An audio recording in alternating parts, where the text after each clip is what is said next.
Hər kəsə salam. DİM 20 variant sınaq imtahanından kimyəvi rabitəyə aid olan birinci sualın izahına baxaq. Demək, birləşmə verilib. Metal N, YOX, M şəklində. Və burada N'in M-ə olan nisbəti 2-yə bərabərdir.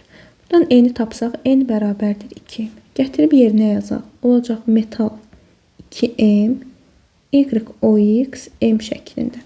Sonra biz burada M-ləri ixtisar aparsaq, qalacaq metal 2, YOX. Artıq burada mötərizəyə ehtiyac yoxdur.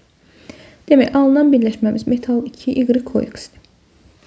Davamında bizə deyir ki, ion rabitələr bütün rabitələrin 25%-ni təşkil edirsə, ion rabitəni tapanda metalın valentini vururuq indeksinə. Və burada da metalın valenti turşu qalığının sayı qədər. Turşu qalığımız YOX 1 dənədir. Demək, metalın valenti 1-ə bərabərdir. Onda biz ion rabitəni tapsaq, metalın valentini 1-i vururuq indeksinə. Edir 2.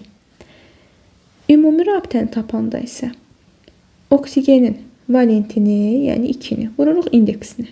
2x. Deyilir ki, ion rabitələr 2, ümumi rabitələr, yəni 2x-i 25%-ni təşkil edir. Faiz dediyi üçün 100-ə də vururuq. Buradan 200 bərabərdir 50x-ə. X də bərabər olur 4-ə. İndi uyğunluğu müəyyən edək. X-i biz tapdıq 4. Bu tərəfdə əvvəl metalın indeksində N var idi. N-i biz tapdıq 2. M isə 1-ə bərabərdir. Bu da olacaq 2, 1, 4, Y variantı.